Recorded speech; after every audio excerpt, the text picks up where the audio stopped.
The Buzz with Jess Lujan. Okay, we're back with Sabina Perez and, of course, Kelly Marsh Titano, Protehilatection. So before we went into the break, we're talking about, of course, some of these things are being brought up before you said by our leaders that this is already being addressed, and therefore, I guess it's a moot issue because it's been addressed. Well, you know, actually with a lot of the leaders that we've sat down and had meetings with and spoken to, part of that has been, if you look at the Programmatic Agreement, which is that agreement between the military and our government officials, that things will proceed in a certain way, the legislature itself did not sign off on that. So they have also been concerned in many ways about these issues. And so we're not quite a one Guam yet, right? yeah, definitely not. Yeah, okay. And so there has been that part of it. And the fact is, if we look at the history of all of this, there have been military missteps. There have been, I mean, it's very complex. There's a lot going on in our region right now. And there are times when they are misstepping. They are having to step back, reassess, do something, and so forth. So certainly those are continued things that are problematic about the processes that are ongoing. They're not finished, they're ongoing. And then really there's been a lot of outpouring from the community. We had 906 public comments. Those were from Government of Guam agencies, that were from some of our cultural practitioners like the seafaring group TASI. They were from scientists, they were from original family landowners that are in that area. They were from other community members. So we've had a lot of outpouring that way. We've had over 4,000 signatures, as I understand it, to our petition. We've had community groups standing with Ahmed, standing in NMI, that have come together to sign on to these things. So we've had a lot of this, and it seems like a lot of this hasn't been fully addressed or fully considered by the military in those choices. Like you said, it's kind of unfathomable that they would look at a site and say, of all of our choices out of 214 square miles, or all of our choices out of 30 million acres of training areas, we're going to select the one that people have come out in throngs and spoken out against in all kinds of ways, and the one that we say has the most damage.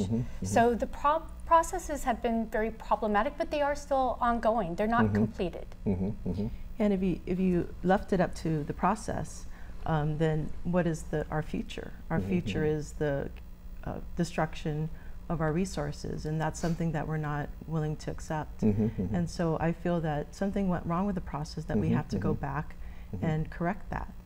Because how can you have the most adverse site be chosen as the firing range? So yeah, it has to be addressed. Now you know, when we go back, because I was in the legislature when, of course, the big thing with Okinawa moving the Marines to Guam, and that happened because there was of course of a situation that happened. I think it was brewing up to that. It was brewing, but a big thing with something that happened, I think 1 or 2 military personnel, I think in the Marines, but that was the straw that broke the camel's back. It was, I guess, it was starting to occur. But ladies, and correct me if I'm wrong, I have no military background or anything like this, but over the years, the military knows what they're doing. Over the years, the military has put Guam as a Navy stronghold. Okay, with ships. Now we have submarines. Okay. With the Air Force and their planes, and now THAAD missiles and all that. Guam was never a housing for ground troops. So I guess the military seems that, you know, we are an important area for shipping, I mean for ships and submarines and missiles and planes and all that.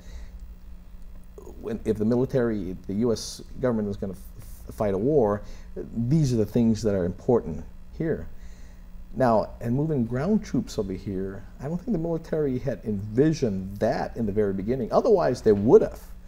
But it was like they needed to find somewhere to put some ground troops, and the next best thing is to come to Guam. But in the very beginning, again, they chose the best lands, basically, to house, you know, again, their facilities. So I think that's where the problem is because it wasn't in their master plan at the very beginning to house ground troops here. Their master plan was to, again, what we have right now. I mean, when Kim Jong-un is threatening us, he's not threatening in invading us, he's threatening us with his missiles. So I think if we were to ever have a conflict again, I think that's the warfare we'll have here. I don't think we'll have ground troop invasion. So I'm just saying, again, no military background here, is that it's probably best if ground troops probably were to be facilitated at areas that are more likely to have ground troop experience. Yeah, I don't know. Yeah, you bring up a good point. You know, is this a need or is this a want? Right? If you know, if it's what you're saying is true, then it's a want rather than a need. And all those billions of dollars of taxpayers' money going to a want versus a need, you know, I could see better uses of that money when we see people are basically, you know, trying to survive on a day-to-day basis. We don't have proper health care, you know, food for, you know, people are you know, concerned about because what their daily life is going to be. If there was a need, you wouldn't reduce it from 10,000 to 5. If there was a need, you know, if it's a national need, you wouldn't have such a big reduction, because you need it. This is a need. So that's why I'm saying the needs have already been satisfied by air forces. You know, I mean, we air power, ship power, submarine power. You know, all that. Ammunition's place here. I think, if I'm not mistaken, also the biggest military storage of fuel here as well. So that's the need. We've taken care of that need. This one now here is you have to get out there. You know, it's like mom kicking you out of the house, and auntie really doesn't want you, but you got nowhere else to go. So again, military planners in the past know what they were doing, and they did not envision ground troops here. And so that's what I'm saying. I said, something to think about. Well, and kind of tied on to that is the fact that I don't know that the community really understands that we have 4 to 5 training ranges already where they conduct live fire training. So on Anderson, on Naval Magazine, on Big Navy, on NICTAMS, they already have firing training ranges. So again, getting back to that idea of, is it a need to have an extra one that's going to cause more acres to be taken or bulldozed, and ancestral sites to literally be bulldozed in this process? I challenge that idea of it being a separate and distinct need from what we already have. It's kind of having like a Lamborghini Diablo, right, or something. And you here, we don't have the freeways, we don't have the Autobahn here. You know, like, really? I mean,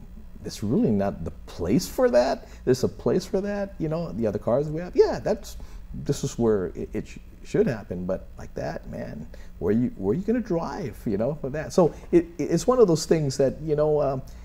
Yeah, they fulfilled already the need, okay? And so this is a new need, really? I cannot say. I could be totally wrong. Yeah. Yeah, our community has been very good in many ways about responding to these needs. And from the history that I know, that once it starts getting into these other areas, that it becomes problematic, because for the families here, like land, the connection to it, it has this really deep level of connection. And so to be asked to give it up for a want or something extraneous, that can be really problematic. I mean, we've already given them a third of our island. Sure. Now, ladies, I know that you had there was the protests last week at AdLoop, and I know you're still getting signatures for the petition. Basically, I got to take a quick break. When we come back, maybe we'll tell our audience where they can, they can call, or website they can visit, where they can sign the petition, and all that. Okay? Or buy a shirt. Or buy a shirt. There you go. There you go. Be right back.